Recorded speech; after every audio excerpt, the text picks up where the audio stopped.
fly, boss walk, jam, nitty gritty. You're listening to the boy from the big bad city. This is Jam Hot. This is Jam Hot. Welcome to Who's Hot with your host, Wil Chung.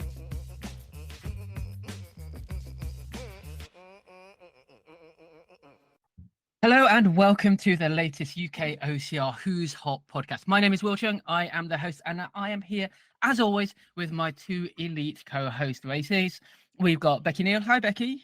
Hi, Will. How are you doing? Yes, I'm very well, thank you. And of course, we've got Chris Shipley. Chris, how are you doing? No, I'm good. I'm very good. How is everybody? Because it's not just the three of us tonight, is it? No, it is not. A quick segue into there. So we are here to recap the 2023 UKOCR series. And to join us to talk about the UKOCR series, we've got Federica de Caria. Hi, Fedi. Hi everyone. Thanks so much for having me. Yay. And hi to Dan Titcomb. Hi, Dan. Hi there. You guys all right? Yeah. Hi. Welcome.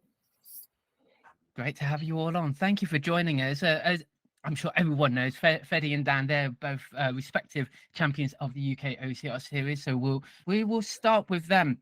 Fedi, because I've asked you the question already, tell me about your season. Reflection, best race, best moment. Okay. Well, I'll keep it short. It was honestly a very, very surprising season for me. It went way beyond my expectation. I'm very, very happy and very satisfied. I do know that there is still quite a bit to work on and a lot that I would still like to achieve and improve on. But of course, yeah, no, it went above and beyond my expectation for the year. So I'm very happy. And yeah, I mean, favorite moment, it has to be when I kind of won the championship. Because that was, yeah, it that came even more unexpected, but no, it was incredible, and yeah, it just felt really good. You had a fantastic season. You should be immensely proud of everything that you put in, and you deserved all of those successes. Yeah, Well, definitely. we had a very cool, intense season with like loads of competition, and the girls field, the ladies field has been absolutely amazing, which is why it's also even more like satisfying, and because the battles have been really fun. So definitely that's why. We couldn't pick who. We didn't know who was going to be coming up on top of every single race. We were just trying to decide who was going to be winning and who wasn't. So you must have felt that coming into all the races. I felt like I don't know. I trusted my training, but it has been a process this year, particularly like mentally, on how to approach things. And I've made mistakes, and I got certain things right, and then I improved later on. But yeah, of course, like the talent in the field is so great. So yeah, it was really hard actually to pick a podium, not just a winner. Yeah. Any particular race that you really enjoyed out of the series? I really loved Nuts actually, because it was my first time. It was my first time at Nuts, and I loved the layout of the course and the technical elements of it. Yeah, I really enjoyed it, and the different challenges, like the fact that you had this technical side at the start, and then you had other challenges in terms of agility and terrain and carries afterwards. It was a really cool race. It might have also been, yes, that was my first time doing Summer Nuts, and so yes, pretty cool. Yeah, it's really Awesome. good. I was going to say, it's really good to pop your sort of nuts cherry, isn't it? Yeah. You'll never go back now. That's it. That's every year. Better in the summer than in the winter. Yeah, sure. I'm not sure. Some like winter nuts is it might be a bit more of a challenge for me. I'm not great at cold races, so that's something to improve on. And Dan, going over to you, same sort of question. So, favorite race, favorite moments. Yeah, so the series for me, obviously, it started on a bit of a question because I came straight back of an injury into my first race being nuclear. And like for me, that's like one of the highlights of the year because I just I didn't know where I was going to be post-injury. I was going through physio treatment even leading up to the race and just about managed to hold in for the battle for the podium and obviously a bit of a fortunate event on my part where Jason Brunnock ended up sort of stacking it on the Travelator, which gave me the second place, and that was kind of the start of the season for me.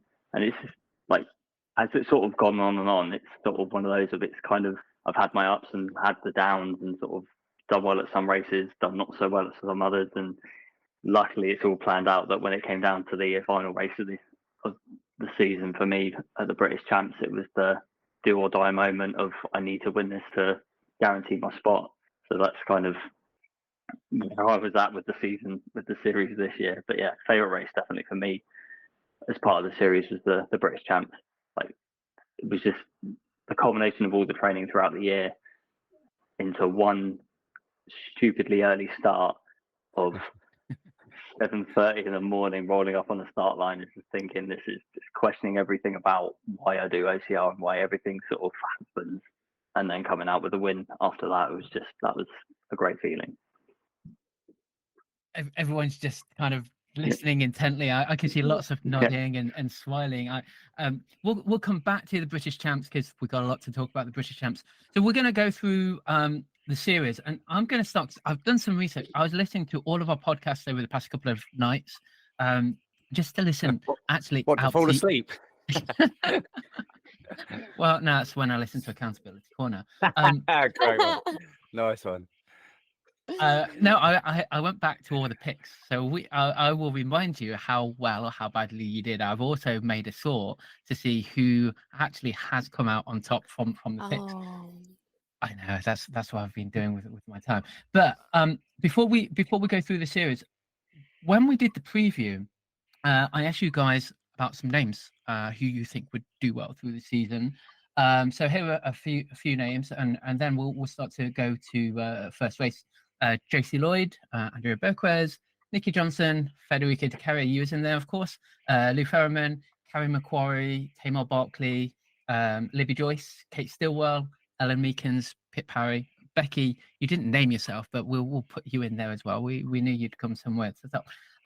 But actually, when we was talking about the men's was a much tighter, smaller group that we mentioned. So that Dan Titcomb, you was the first name out of our mouths. Das Ganella, Tom Tweddle, Luke de Benedictus, and Finlay Greenleaf. So those were the names that we thought we would that would come out on top. But let's go to 30th of April, first race of the season, Spartan Super. Spartan Super, so it was 10K this time, and it was at a different venue, which used to be Tough Mudder venue, right? So this was like kind of a new event for the series, at least.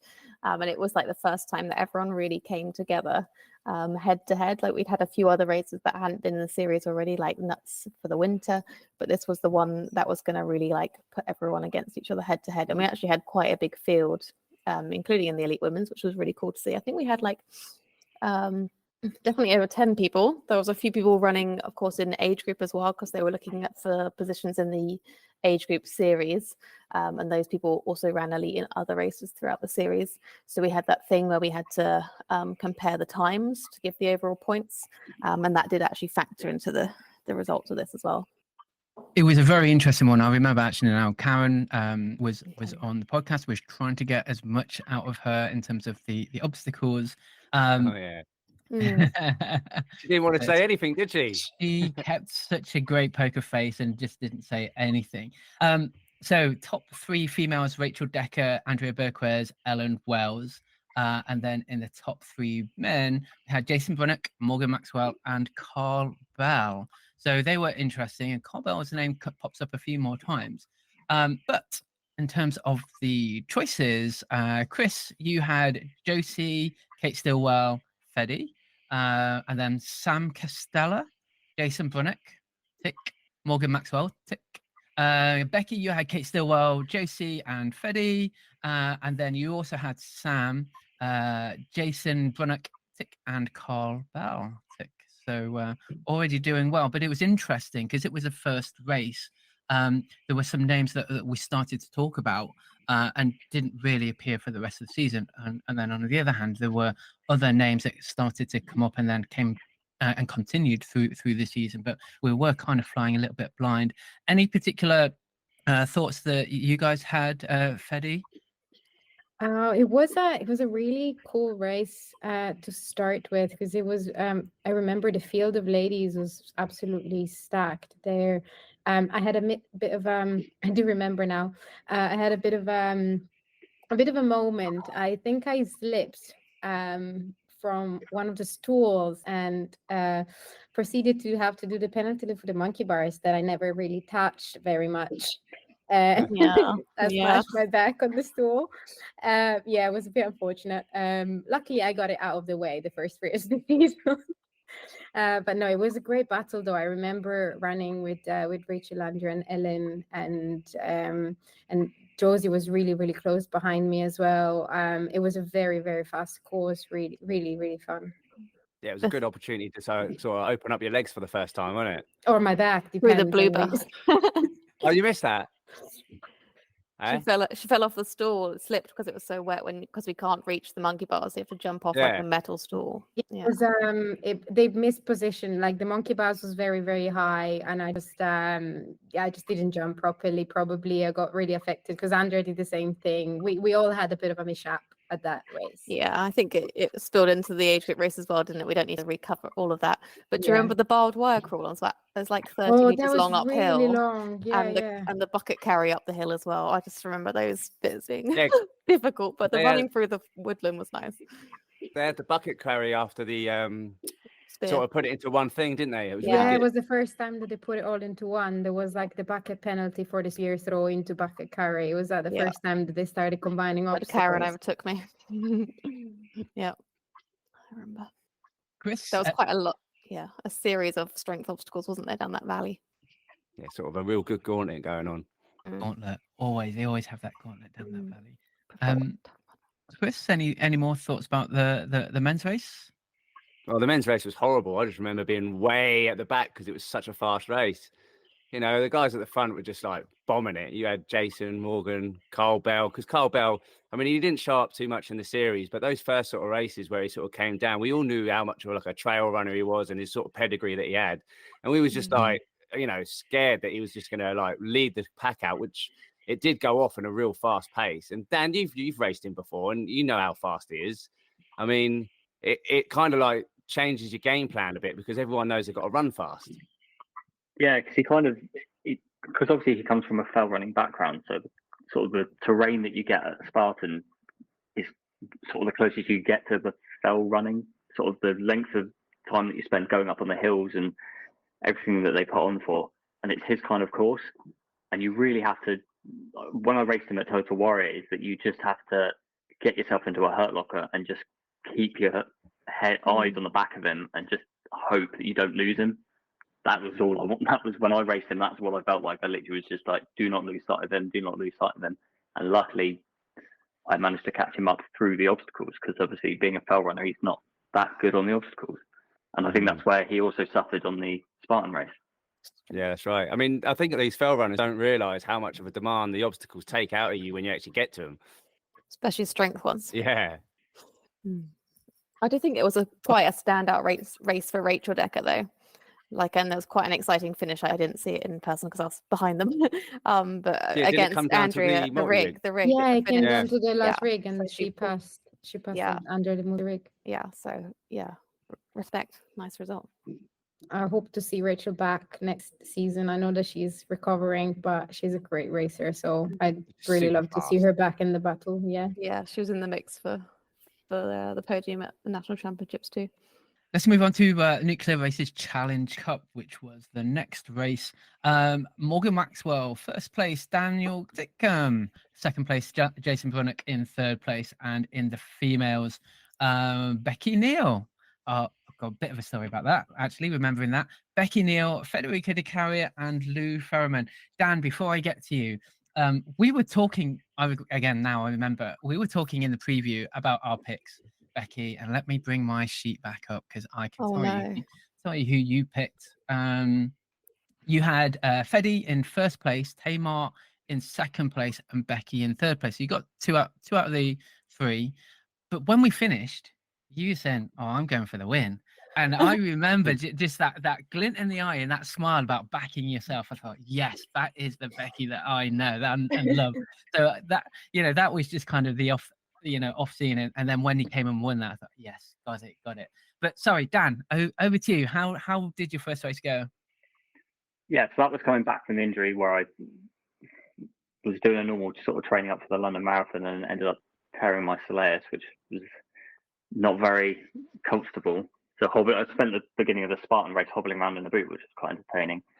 And the Challenge Cup, there was a group of 4 of us. It was me, Tom Tweddle, Morgan Maxwell, and Jason Brunnock, and we sort of went off as a group of 4, which then dropped down to a 3 once we hit just after. I'm trying to remember the race now. I think it was just after the water section. We then split down into a 3, and then Tom and Max then went off because my fitness was nowhere near ready to where I thought it would be. So I was sort of got dropped.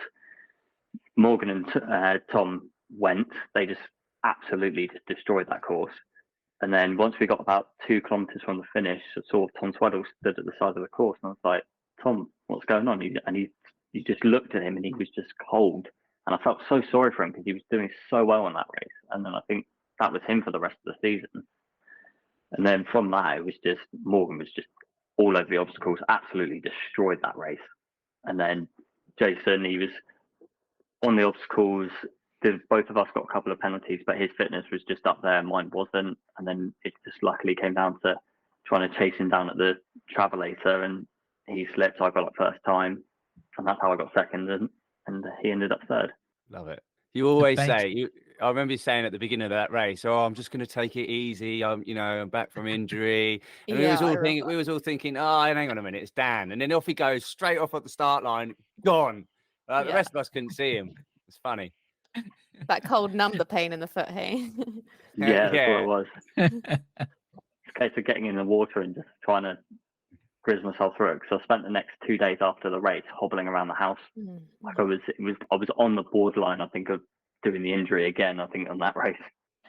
Becky, you picked Tom Tweddle first, Jason Brunnock second, and then Ferg third. Chris, you had Becky, Tamar, then Lou, so two out of the 3, and you kind of cheated on the men's. You picked Tom Tweddle, James Burton, Jason Brunnock, Mo, Ryan Ibbotson, and Liam Mitchell. You said was one to watch as well. So you picked quite a few from that group. Double points, isn't it? That's how it goes. Half points. Half points. Yeah. All right. Negative marking. You can tell you're a teacher. Yeah. It just reminds me of school now. It's just flashbacks. Teach to the test and all that. Fedi, Fedi, how did your race go? Because obviously you and Becky, this is We your had home race and everything. Yeah, we had a great battle. Like it was me, Andrew, and Becky battling it out for quite a long time. I think the cold was with us battling as well. It was a particularly cold morning. We were a bit unlucky with the weather that weekend, I remember. And it came down. Yeah, exactly. I know. Nobody was expecting it. And it came down to the travelator because we were all there together. And I had zero experience on the travelator, so I stacked it a few times before I managed to get out. It was such an exciting race, I think. Yeah, it really was. It was really cool. Yeah. You and Andrea were out ahead for the first part, and I was running with Josie. And then when the obstacles, the penalty obstacles started hitting, I think the first one was spinning monkeys. That's when I kind of was in third. And then there was that really long one with the green net, that horrible long. Well, not horrible, good long rig, right before the kind of spinny rig on the monkey bars before we got up the hill to do the low rig. And I think I didn't realize at the time, but that's where I overtook you guys. But then that low rig was so hard. Do you remember? Basically, I think Shelley maybe was the only woman to do it. Yeah, I think there was and a couple of guys, maybe Scotty. Was it Scotty do it? No, two guys. And Morgan and Scotty. Mo and Scotty. Yeah, that's it. Yeah. So that was probably the hardest obstacle of the year potentially in terms of completion rates in the UK, I'd argue.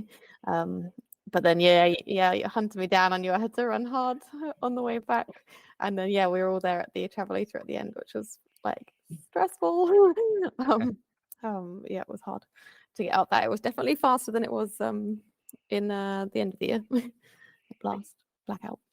I mean, it felt fast, but I don't have any We were tired. comparison Our with legs other were race. tired. Yeah, we were also tired. I remember finishing the race and having literally Andrew and Robin just taking me and putting me underneath the shower so I could just like go. Yeah. But yeah, because that was the national trials as well, so that made the selections for the elite team at the 15K for the World Championships, which was a pretty exciting race. And Chris, you did okay, but Darren Martin, your teammate and co-host, he beat you that time. Yeah, but you know, it's Darren. He's got no hair at that time. You know, I let him have that one. To be fair, no, he did run. He ran such a really good race. I mean, it showed at that race. It definitely had his attribute points put down because it had good running, and at the time his speed was on point. And I think even Jason Brunner commented to Darren how good his speed had been, and he put a lot of training in over the season. And with it being the national trials, everyone was just putting in an effort. And then we'll move over to first a new race, Rude Rampage on 18th of June. I will. That was the week after Euros, and we thought, it'd be a bit quiet, and then suddenly, like, European Championships was in the middle of Somerset or wherever we were. Yeah, we all thought like, it's a bit competitive. We'll all be tired after Euros, and then everyone showed up anyway. So yeah. I think everyone was trying to get some sneaky points, weren't they? Yeah, everyone and there's thought, no no one's going now. to turn up. There was no sneaky points in there. Like, it was such a battle again. Yeah, and that's the closest race, I think, to my house. So in the men, we had Titcomb coming in first, Morgan Maxwell, Jason Brunnick in third. In the female, we had JC Lloyd, Federica, Caria, and Becky, Neal. Yeah, so I got in here on the notes. Shame Euros was a week before, but as you all said, there's no sneaky points anymore, and there was just such a battle. And I think because people thought they might be able to get a few sneaky points in. How did your race go, Fedi? I had a good race, to be honest. Like, for how I was feeling, I do remember that I was a bit tired after the Euros, but still, like, I think I started as fast as I could have. I started with Josie. I tried to keep up with her, but my legs were not following that day at all. So yeah, I spent the entire race in the chase, not too far, but then in the end the gap opened up a little bit. The obstacle weren't really like technically challenging. They, of course, like, you could feel them because they were breaking your running rhythm and everything, but it was a very, very fast running race in terms of the style. And yeah, it was, I do remember that there were some bits even into the woods, and so actually quite technical and challenging as well. But Josie's great at it because she's a fell runner and she's really good, so there was nothing slowing her down in that game. Yeah, she's really strong over that terrain, definitely, and that's how she excels as well in Spartan race for sure. We did 2 laps as well, so that terrain kind of factored in. I remember it being extra muddy on the second lap, going through that kind of bog river in the forest up the hill. That was quite tricky. And then it finished with that gauntlet of obstacles that we only did once, which was like neck and neck. And I think there's quite a few changing positions, which was exciting. And it was like really nice to have the announcers there and people watching and stuff. It was quite an exciting finish. Maybe more dramatic for the men's though. Yeah, for the men's, it was really dramatic, wasn't it? Yeah. I don't want to take it on. Yeah. I dare. I'll take it, yeah. Dan, So, yeah, weren't you there, Dan? I was, yes. So I was. So I had a really good race that day. Like, I don't know what it was. There was just something that clicked. Obviously, having the training building up to the Euros, racing the Euros the week before. I was on a work course, so I'd driven all the way down from Leeds like the previous night. So I was a bit tired, but something just clicked. And yeah, when I came around to when I finished, as I started coming through the obstacles, I was getting, all the marshals were telling me like, no, Dan, you've gone the wrong way. I was like, what do you mean I've gone the wrong way? It's my second lap. And it was a bit, they didn't realise that I'd already done the first lap and was finishing. So I think they were a bit surprised by how quick I managed to get through. But I got through the gauntlet and absolutely fine. And then when I finished, I then ran back to sort of see who was going to come in second. And it was Jason Brunnick, Morgan Maxwell, and his name escapes me, Sam Clark, that's it. Yeah, and they came together as a 3, straight in the gauntlet, and I was just like, this is going to be close. And I think Jason Brunnick would absolutely send everything, like, as much as he could to try and get in ahead. But obviously, as we got round, they then made I don't know if it was a mistake on the kind of announcer's part or the marshals, but they said that for the men's race you couldn't use the bails. So Jason Brunnock got up the van, got told he had to get down because he used the bails. Then by that time, Morgan Maxwell was straight up, gone over, and that's how he got second. And then Jason got third, and Sam finished fourth. And it's just, when you got little things like that, it kind of just feels a little bit anticlimactic. I mean, to me anyway. I mean, I'm not sure how you guys sort of feel, but it's sort of, when you're that close right at the finish and something changes, and it's like, well, yeah. Sometimes feels like it's not really the win that you deserve, but it's the win you kind of get, isn't it? I suppose. I know Yeah. that's how, like, Morgan and Jason both spoke about it after the race, and I know that they didn't have any control in how the results were made, but it's just how it ended up. And I don't think it's really the way that they want it to be that way, because you want it to be as fair as possible and that you want it to have a really good outcome. But yeah. And this is why we're going to have rule books for every race, for every obstacle next year. Not just the ones that can do it and that'd be nice to have, but mandatory. Yeah. I mean, it's all a stepping stone. We're still a very new sport, aren't we? So, these are the things that we need to improve on, and they are coming, aren't they? Yeah, definitely. But going back to the battle that actually really does matter. So, Chris, you had Dan, Jason, then Carl Bell. Carl Bell didn't turn up this time. You also had, as an extra pick, Ferg, Eddie, and Finley was up there. Oh, that's an extra pick, is it? 3. Extra 3 picks. I think we should. Extra picks. Minus 3 points right there. Then you had, in this order, Feddy, Josie, Becky. So you had them all. Oh, so close. Just in the wrong order. Feddy. However, Becky went Josie, Feddy, Becky.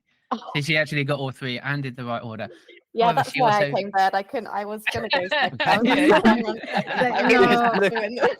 want the Looking points. at the fact. I want the points, so I'm going to respect this. I really want the points.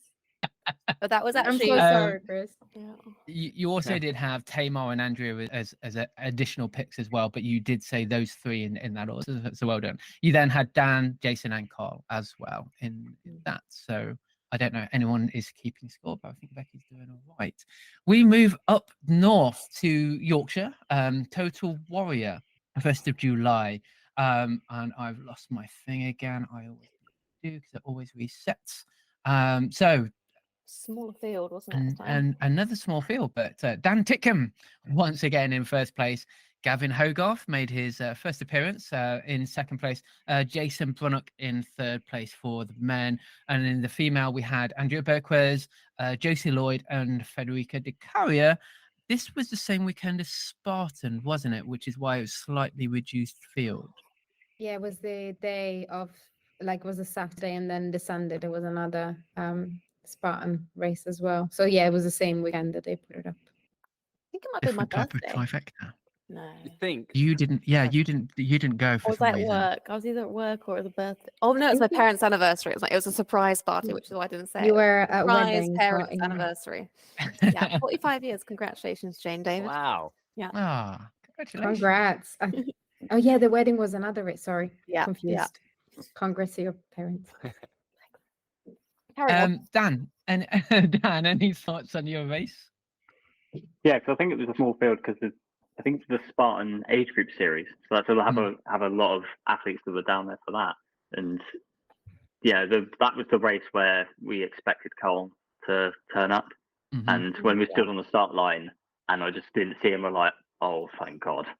Just like there was a huge sigh of relief, just as thinking that he would like turn up like 30 seconds before the start, and it was just like 3, 2, 1 go. It was like, yes, he's not here. Oh, thank God. So no, it was Total Warrior is a great race. It's just it fits my kind of style. It's a lot more running. The obstacles aren't hugely technical, and it's a great race for sort of anybody that wants to do an OCR that doesn't kind of scared about OCR, and it's kind of like I think it's quite a good introductory race. But I mean, that's pretty much all I've got about Total Warrior. It was a bit of a painful experience for me because I just come back from a work course where I was training twice a day and jumped out into a race, and it was just everything about it just didn't want to work. But luckily, just had enough energy to win. What about you, Feddy? Because you had made the move from Spartan Midlands, didn't you, to go and then went north up to Total Warrior. How was the race for you? I did Total Warrior on the Saturday and Spartan on the Sunday. I think I did both races. I don't. I think I raced Sounds twice like on the something you Sunday do. as well. It was a full on weekend. Well, I mean, I was still chasing the super fast Andrea and Josie as per usual. They are incredibly fast. I mean, Andrea is my running coach, and she's absolutely amazing. So yeah, there is very little chance of me catching. I try. I've been racing closer and closer, but she's incredibly fast. So really, really good. And Josie's the same. An incredible, absolutely incredible runner, and they do shine massively. They are also really good at obstacle as well, but on a course in which you can run, they can like show their speed even more. So that my job was just to chase as hard as I could have. I'm a big fan of Total Warrior, and I think it's quite similar in a way to Rude Rampage as well. Quite a lot of flattish sort of running, a few natural obstacles, and then some very, I would say, there's no real rigs, are there? So it's just nice running. As Dan said, it's a nice introduction. And I don't know whether you guys noticed, but I think over the weekend they have 6,000 or 7,000. It's a huge event for them up there. Yeah, it was incredible to see the amount of like buses and the massive group of people that was going, which is great, because the more people start doing OCR, the better. So definitely. Chris, you picked Dan, Jason, then Mo. I don't have any females for you. I don't know what we went on there. Becky, you had. I'll tell you who I picked. Go on. Who did you pick? I obviously picked Andrea, Josie, and Fede. Oh, okay. In that order. Yeah, that order. Points on the end. I like those points to the end, shall I? Becky, you had JC, Fede, and Tamar. And then in the men, I don't know why, but you've only picked two. So maybe you can add Dan Titcomb onto this as well. But you had Carl Bell and Gavin Hogarth in the men. So you guys did pretty well. I think, and Dan. But I think it was because of the Spartan age group series. It was a bit, we was wondering who would actually make the trip up north. We then go even further north, 5th of August, which was Beach Ballistic in Aberdeen. Couple of notes here.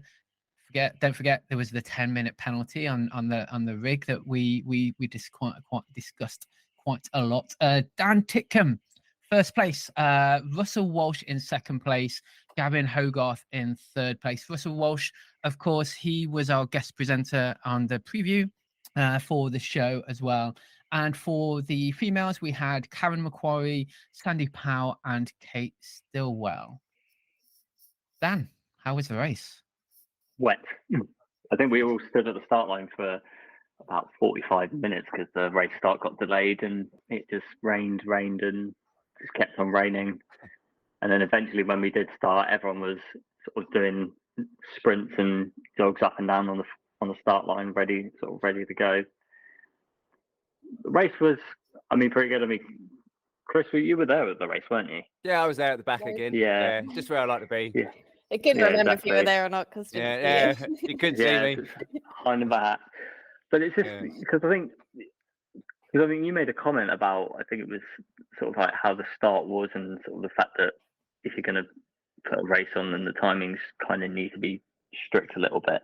And especially when you've got people that do fly up to Scotland, like that part of the race. Like if the start gets delayed, it then has a knock-on effect for people flying, transports, etc., stuff like that. But it's one of those, like you can't always predict the weather. You can't always predict if marshals are going to turn up or having the course laid out correctly in the morning. Like you don't know if it's people who've gone onto the beach and moved markers and whatnot. And I think that was what he was checking, from what I understand. So yeah, it's the race exactly. The race itself is it's supposedly 10 miles. It wasn't. It was just shy of 8.5. I think it was. I clocked. Yeah. And running on sand is just horrid. It's just horrible. It is horrible, isn't it, Chris? You weren't a big fan of sand, I remember. Oh, I hate it. It's horrible stuff. Still getting nightmares about it now. I'm still finding it in my shoes and stuff. Oh my god, you could not live in my house. You thought I was going to say something else, didn't you, Becky? No. I'm very used to sandy bikinis, shoes, whatever it is. Yeah. Becky loves the Cold beach. on the south coast. Yeah. I don't know. It's just sand. Like Dan said, sand is hot. disgusting to run on. But as a race, having that, it was a real sort of spectacle having that sand. I mean, I think Darren Yeah. spoke about it quite well, and he's spoken about it a few times. It's something very different to have in the series. It's not something that you tend to find in any of the other races. So on that side, yeah, it was it was pretty cool. But there was some issues there. I think Dan, you had a bit of problems with one of the penalties and things going down with you and Russell, but Yeah, so it was kind of, I think Russell was misdirected by one of the marshals and ended up missing an obstacle. yeah, that's right. Which I sort of, the only reason why I sort of just made a point of it is just like, because I felt like I was doing it like as an extra, like have I been extra punished for missing something earlier on in the race? I didn't know. So then that's when I said at the finish line, it was like, yeah, there was a cargo crawl, and then Russell was like, oh, I must have missed it. And then obviously that started the whole sort of inquiries, and then ended up getting a time delay because he actually finished first. He finished first in that race, but then obviously got a 5-minute penalty, which then pushed me to the win. So it's again not in the most ideal scenario to win. Yeah. But The thing I liked about that race, though, between you and Russell, it was the communication you both had between yourselves and the sort of integrity that you both showed. You both showed that you want to race fairly and you want to race in a series that is really fair. And racers wise and competitor wise, and I mean even the marshals, the UKOCR marshals were particularly good on that race. It was just other marshals that haven't been trained.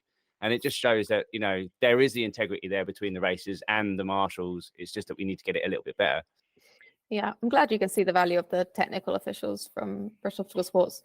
But I think the goal in the future is to have, a head technical official who has been trained, as well as technical officials, and the head technical official or chief technical official will coordinate some of those other marshals, which sometimes is tricky when there's like a greater number or who are in different places. And I think in this occasion there wasn't enough people, and a similar thing happened at Nuts as well. But that delayed start was okay because the weather was a bit nicer, all right, and then maybe a tree had come down or something as well, a bit like the potential issues with the course and the beach and things.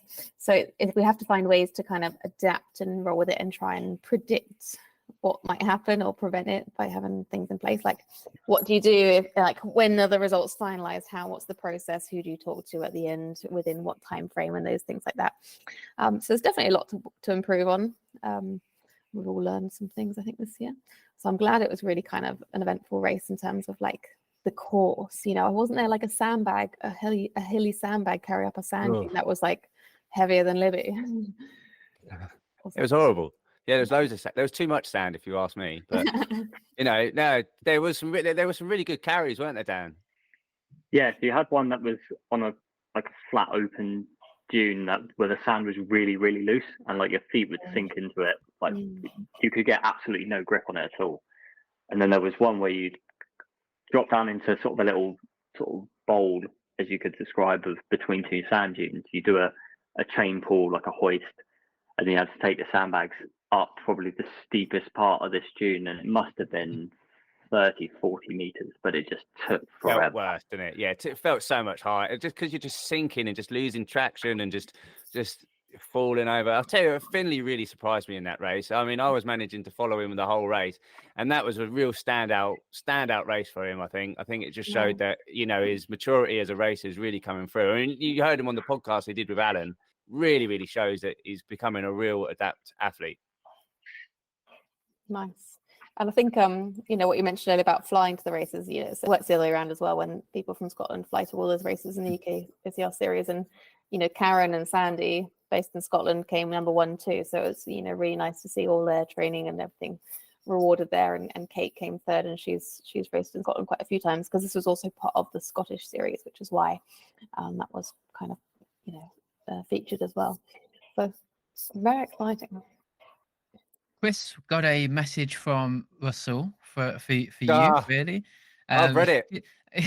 Yeah, so as we always do, we have messages on the members of British Obstacle Sports about the races, and I asked a few questions.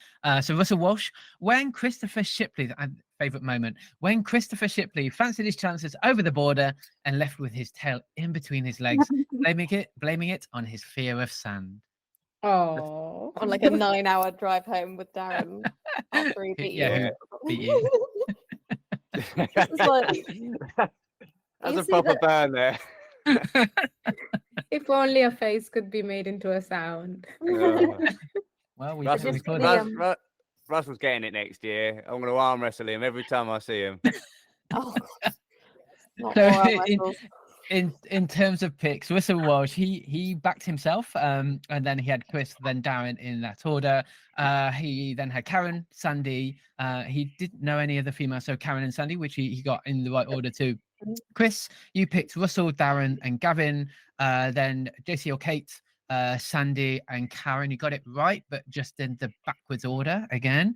Becky, I've got a note here, big pencil. Now remember that you had your.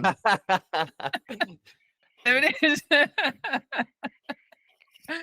I know podcast listeners can't actually see this, but it's one of those novelty big pencils you get at the seaside or It's something. got snow animals on it, polar bears. Where did you get it from, Becky? Don't know. You don't know? And it's basically my sister might have got it. arm length of Becky. So Becky, you with your big pencil, you picked Jessie, Kate, Karen, and Sandy. And then you had Dan, Russell, and Darren Martin. So you got those right, sort of in the right order. We just missed one out, but you got that in the right order. We go over to, as Fedi was talking about her favorite race of the season, Summer Nuts, 2nd of September. I've got here the one when it all went wrong. Can you guys remember? Oh God, it's when me and Mark were taking Oh, hold, God, wasn't yeah. it? Oh I was God. in Bath with My internet went yeah. to shit, and then it was just basically Chris and Mark just talking for an hour about stuff and things. My apologies to everyone who listened to that episode, because it was really difficult. We should not be allowed to take. Well, we shouldn't be allowed to control anything. I'm not even allowed to control the TV. Anyway, I've got a fancy new microphone now, though. That looks nice. That looks I so said it nice. was new. He said it's not a new microphone. No, I've had it all this time. It's just I put it in shot so I look like Joe Rogan or something. Yeah. Oh, let me put mine up there, shall I? There Yes, we go. it will. So anyway, we move on. Morgan Maxwell in first place, James Burton, and Chris Shipley hits the podium in third place in front of his co-presenter Darren Martin. And females, we've got Federica de Caria, Lou Farriman, and then Becky Neal. Fedi, you talked very briefly about the race. Do you want to just talk about the battles and how it went for you? Yeah. First of all, I just wanted to say that I was really sorry that race started really late because they had a problem, and then Pip couldn't actually take part and couldn't finish off the series. So I really hope Pip comes back because she was doing so well, and I really want to see her next year as well before I actually start the race itself. The race course was really fun. I really enjoyed it because it was incredible mix of like technical bits. So we had a great battle with Becky and Lou at the very start because we were very close, and Josie as well. So I think we had a bit of a hold up at the lower rig because the men started, but 45 seconds. we are fast girls, so we caught up too quick. And then we had to wait a little bit. So we had this battle in the whole technical area until the last big rig, the one that had basically the advantage of cutting up a little bit if you passed it. Is that the piccolo rig, the one that goes up and mid and down? Yeah, the fast lane. Yeah, the fast lane. So I managed to complete it and come off in first, and I kept my position almost. I think Josie caught up with me actually after the traverse once, but then I still kind of found the energy to put a second surge on and then pass her again and finish ahead. I did know she had a penalty though, so in my head I knew I wanted to finish first, but I also knew that running with her would have been okay because I didn't have a penalty to do at the end. And Mark very cleverly did that horrible penalty loop in the water. Well, we all had to do it to finish the race, but then you had to do it again. And it was really tough, actually, because I noticed that when your heart rate is like super high and it's hard to like hold your breath and go under the water again. It's really tough. I'll do a physiology lecture on that if you're interested. I am just traumatized.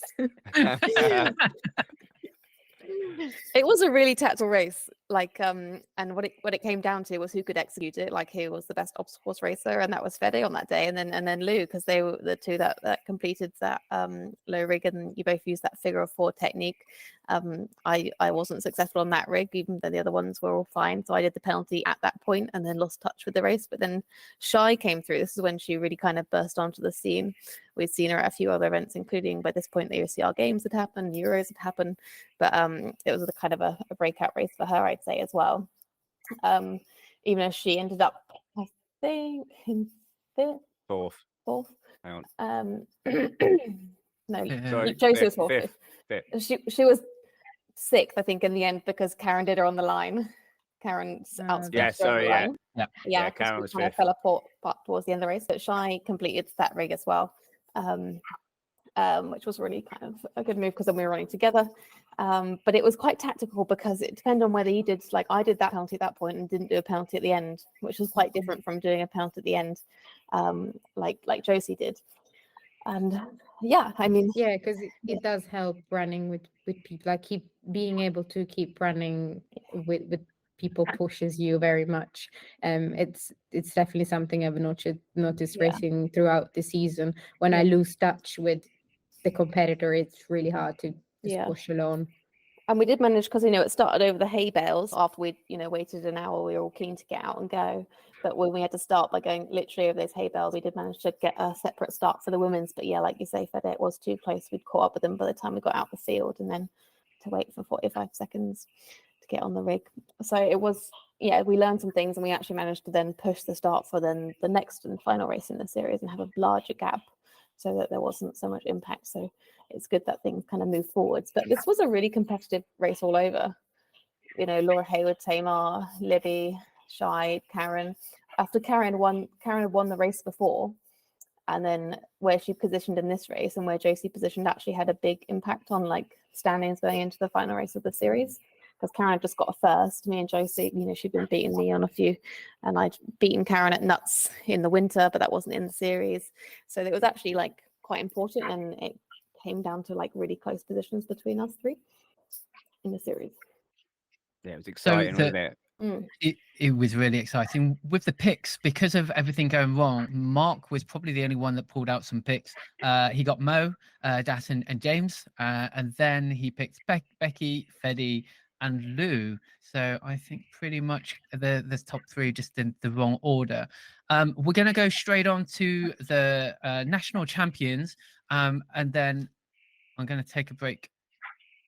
Fede, we're going to do this female. We'll talk about your race, and then we can take that break, and then you can go, and then we'll finish off the rest of the podcast. Is that okay?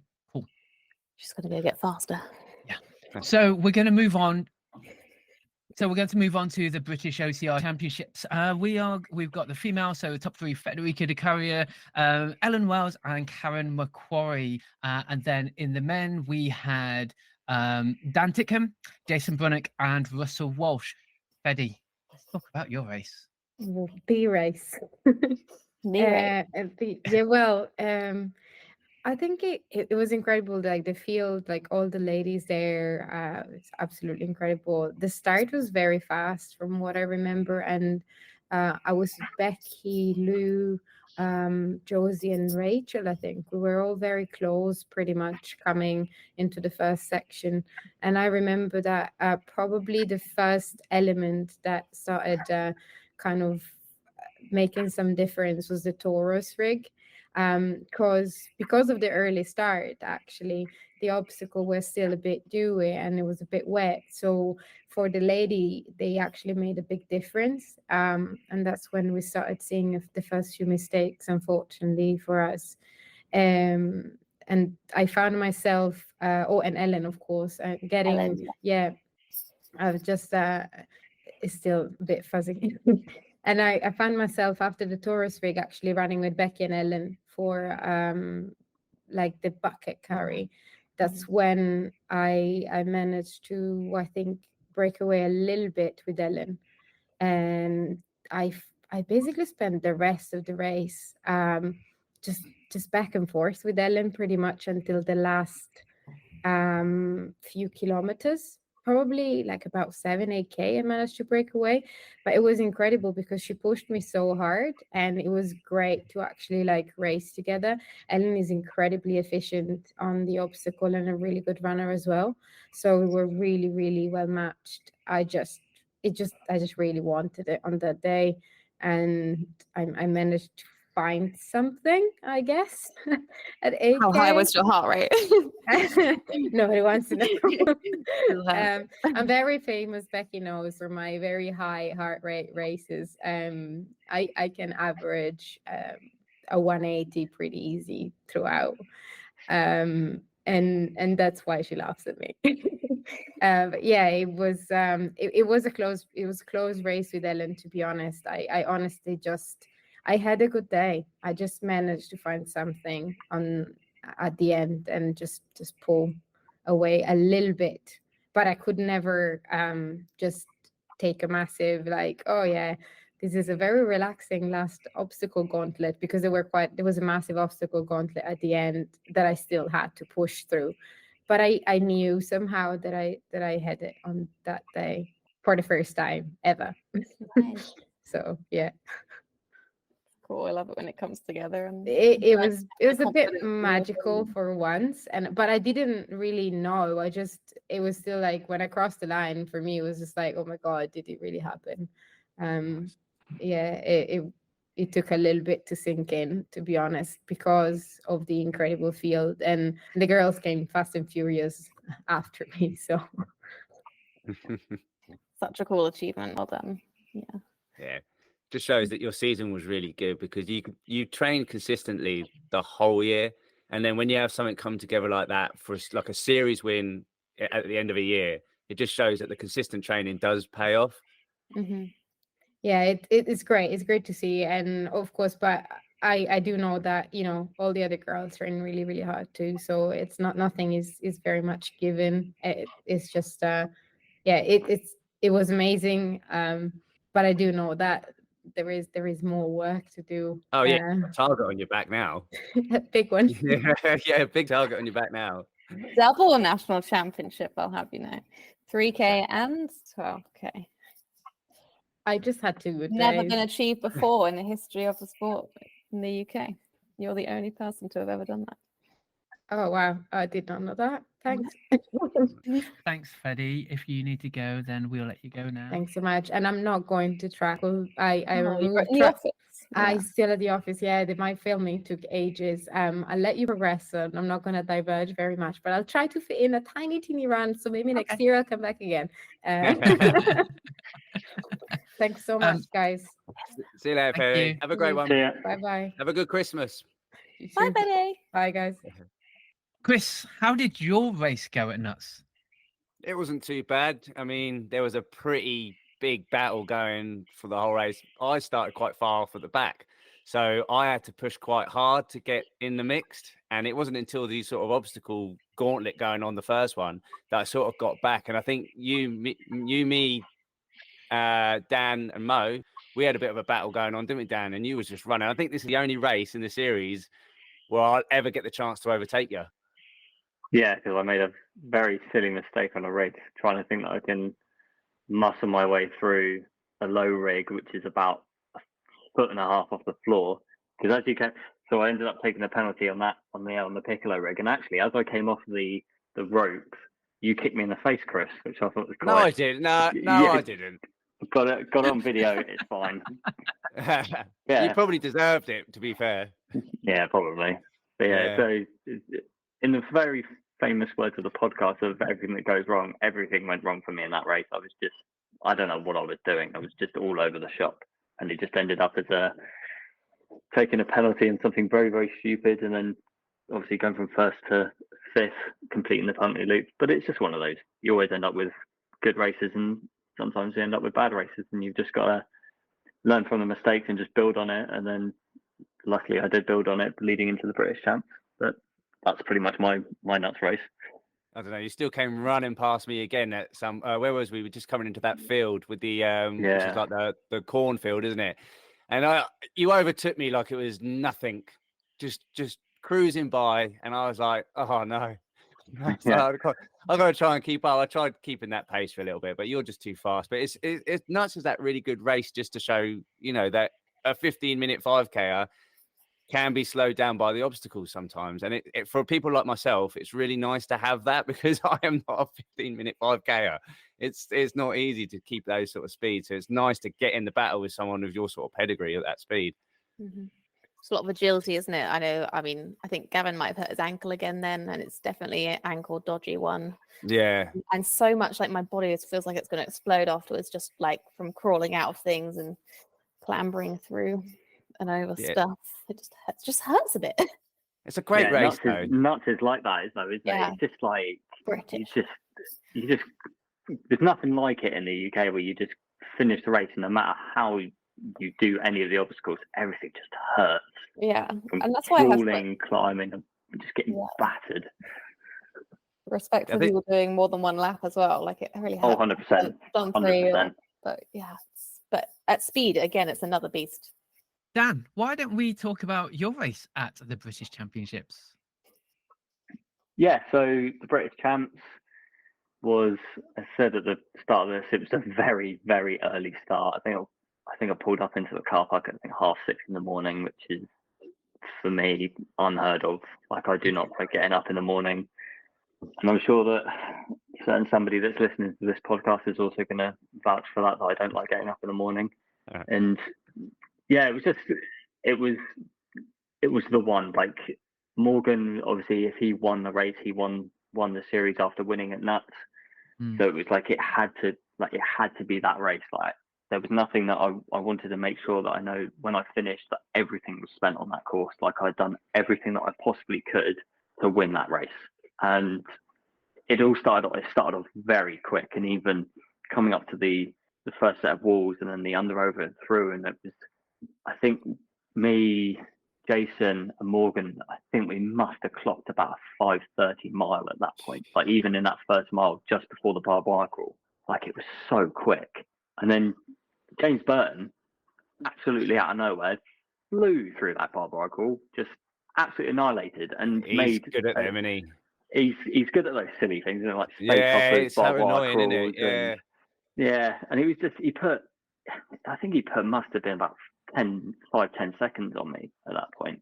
And I got up at the same time as Morgan and Jason, and I was like, I can't believe how quick James Burton was at that. And I just actually had to put the hammer down.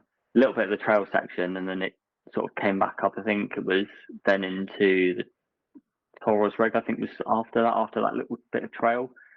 And I managed to just about put 10 seconds on to James and Jason at that point.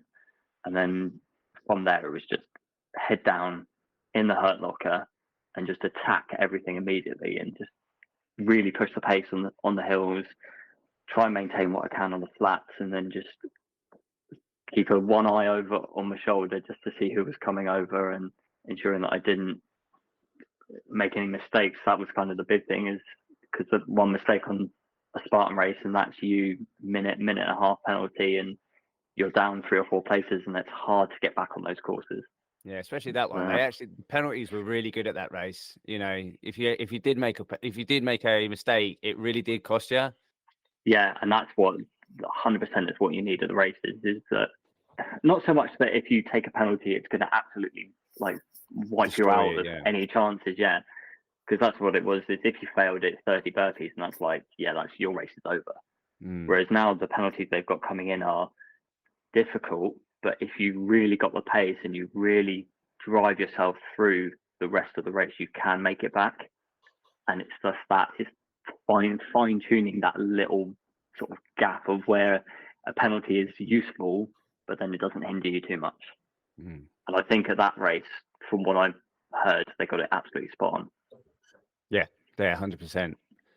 in terms of the race was at the end of the year being a pinnacle race, had the marshalling and the way that the race was run was of a UK Series Championship. Yeah, 100%. And I mean, I didn't do the one back in 2016, so obviously we can't compare it to that kind of style of championship. But everything that was expected of a UK Championship, I believe, was at that race, and it was just really, really good. How good did it feel to actually beat Mo? Because I remember coming up to you after the side, and I'm a little bit biased because like Mo is a little bit of a friend of mine, but I followed you like the whole year anyway, Dan. Like I really do enjoy it when you win. But how good was it to know that you beat Mo? Sorry, Mo, when you listen to this, I had to ask, and I know how you felt. But go on, how did you actually feel? You know, it felt more of like a weight off my shoulders rather than like, oh my God, yes, I've done it. It was, that's it. It's done. There's no pressure.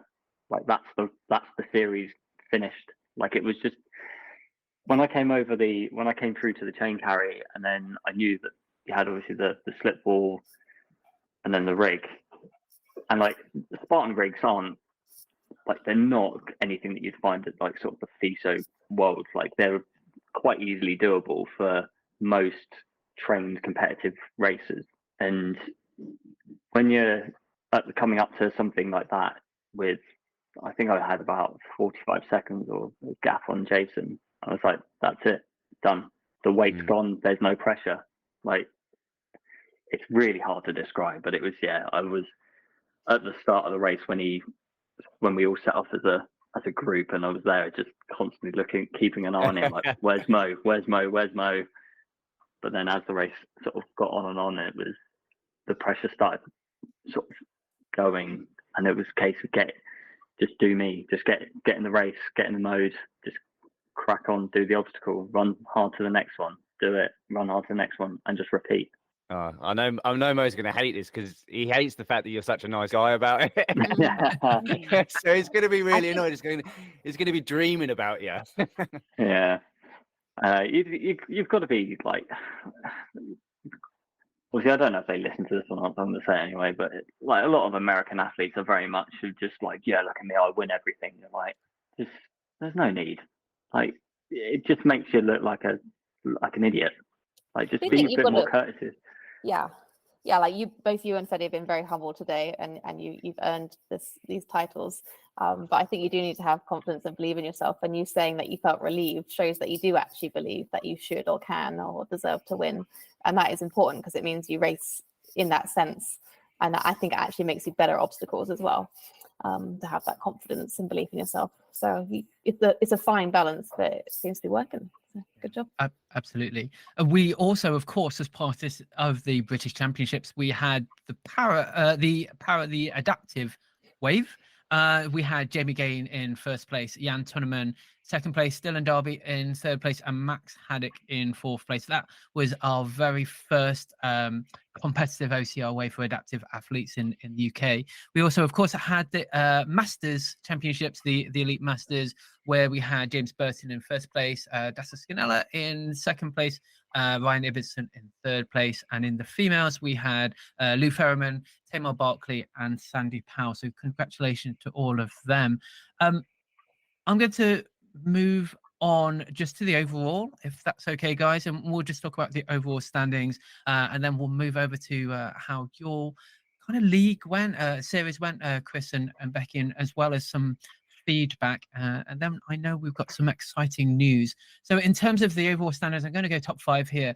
Of course, Federica Caria first place, our very own Becky Neal in second place, Josie Lloyd in third place, Karen McQuarrie in fourth place, and Lou Ferriman in fifth place for the females.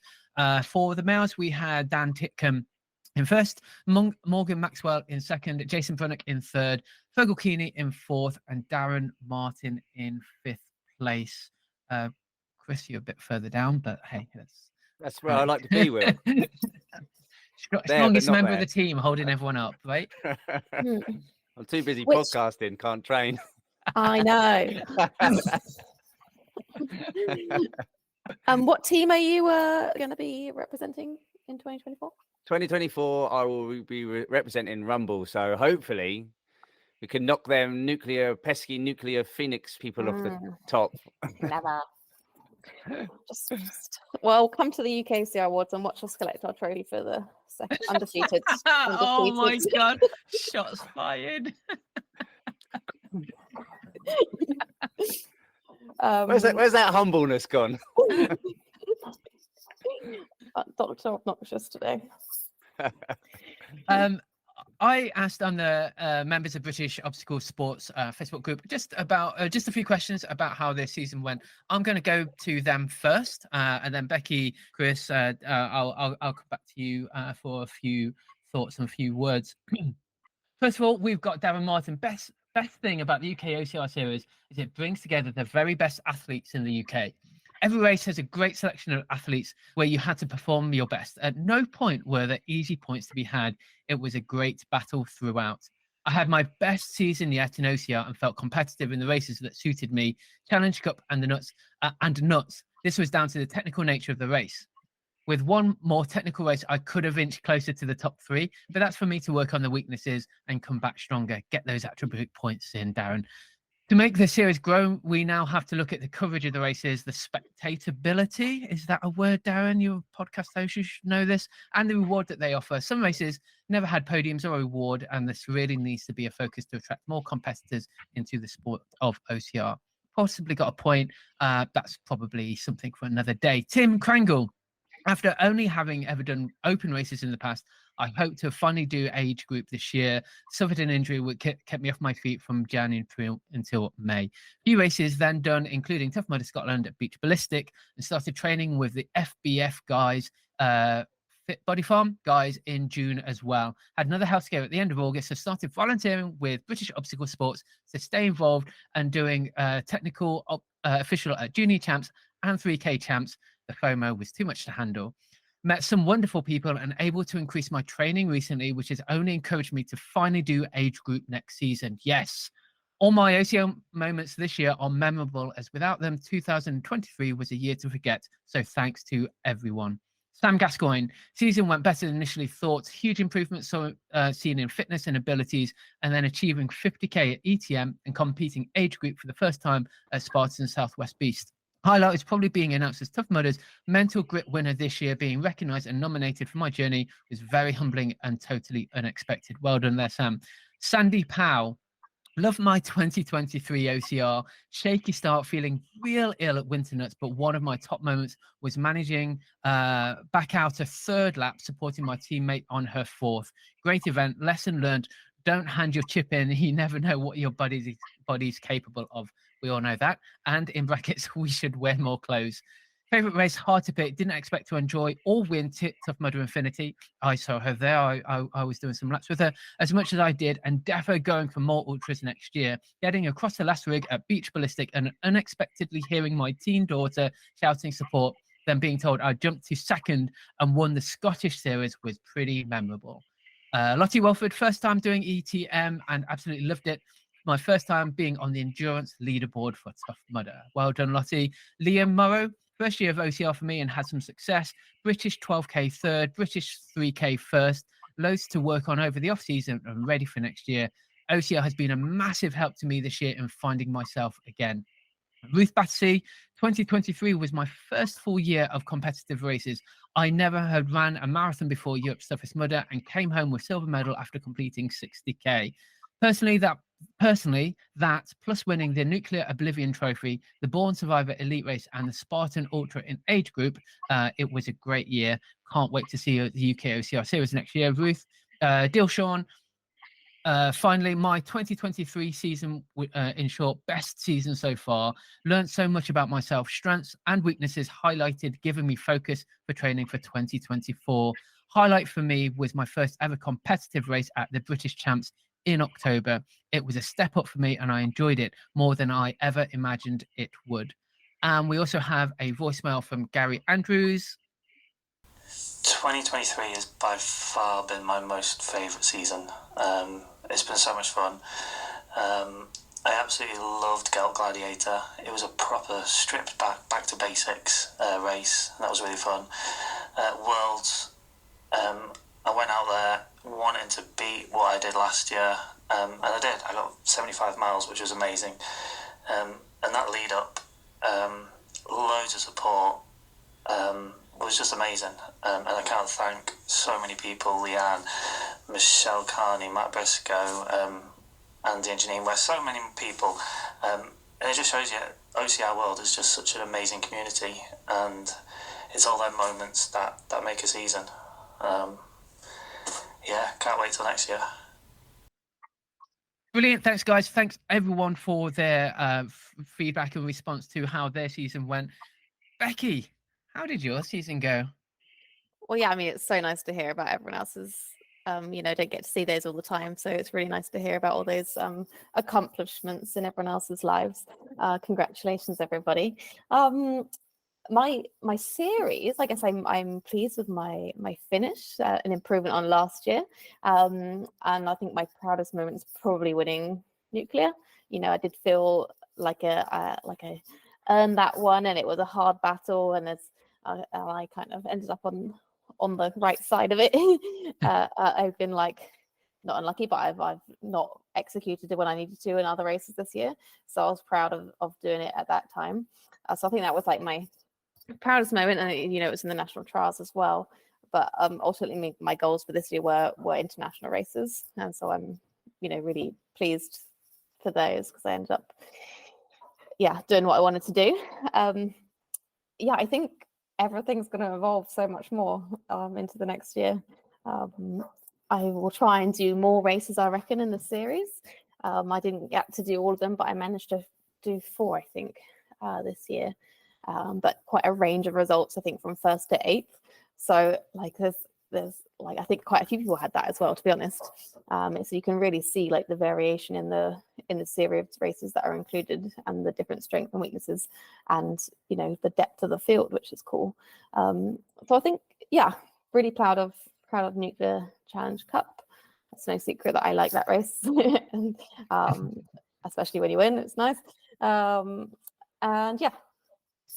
Chris, your thoughts and reflections on how your season went?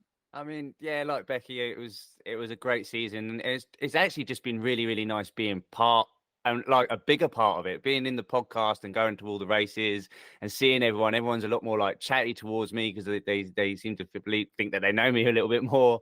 But it's just nice being around everyone and just being part of a series. And it's good that the series is growing and becoming more competitive. It's been a while since we've had competitive races in the UK, and it's just nice to have them back. And I love being at races and racing people, and it gets the best out of you. And Dan, I think you know that as well, that just going to races and being around everyone who's training hard, racing hard, and just doing that. And that's the best thing about this series. And I think that's been the highlight of the series, just being around everyone and competing. Yeah. And it's actually really nice to see that carry over into the international races. When we went to, we felt like a team that represented the UK, and a lot of that come from the UKOCR series. That's right. We went from rivals to the teammates. It's brilliant, and I love that. I love that about the sport. Yeah. So I was very proud of everyone in that sense as well.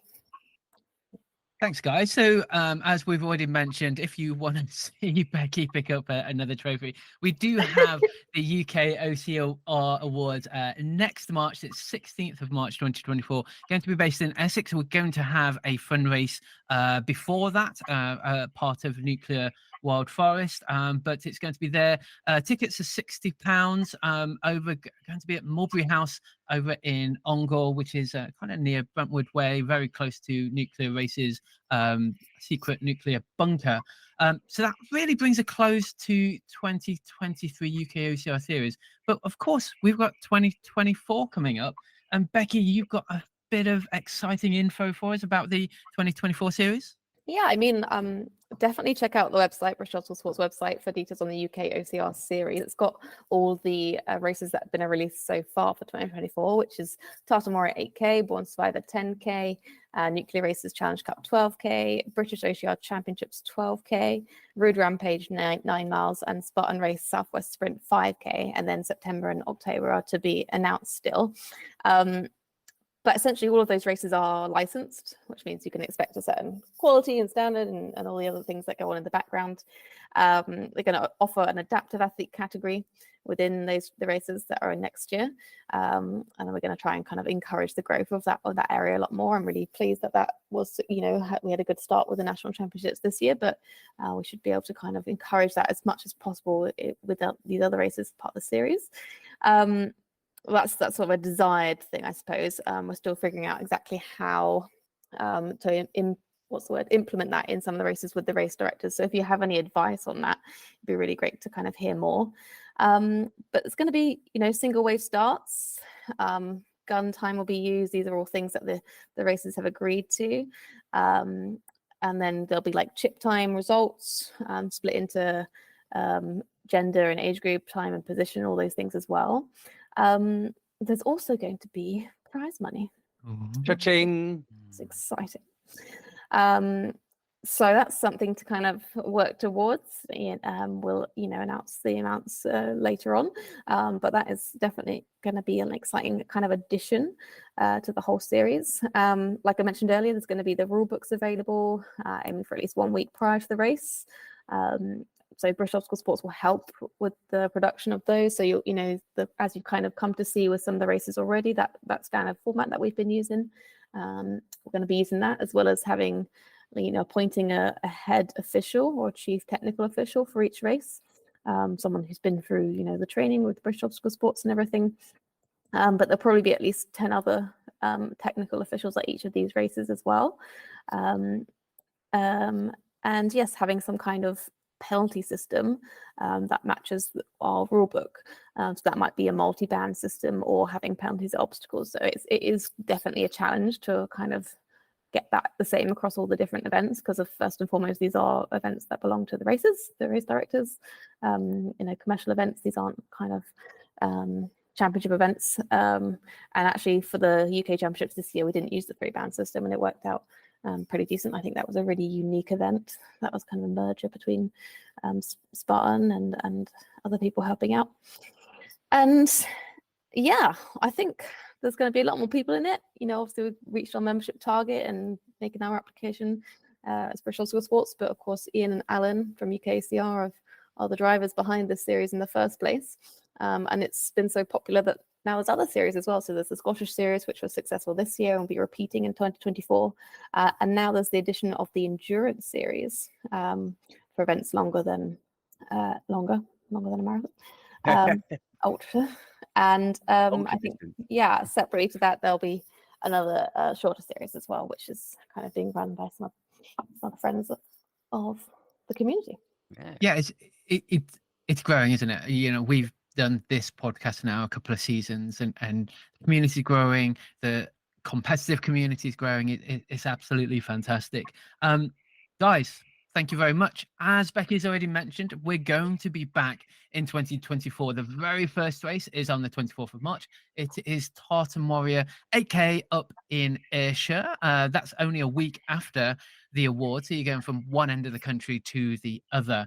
My thanks to the two 2023 champions, Federica Caria and Dan Titcomb. You can follow Federica at Federica Caria, and you can follow Dan on Instagram at Daniel Titcomb 95.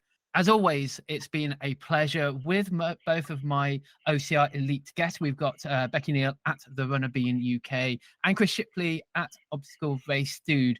All the information can be found at ukocr.com or at britishobstaclesports.org. If you'd like to support the UKOCR, the podcast and everything that they do, you can join their Patreon or you can buy me a coffee.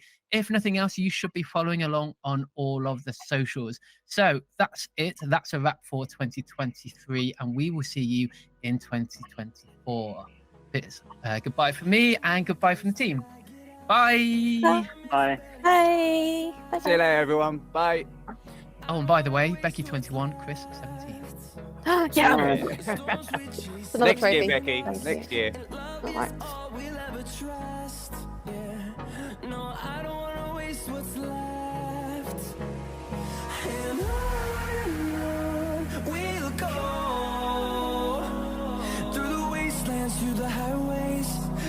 shadow turns to sun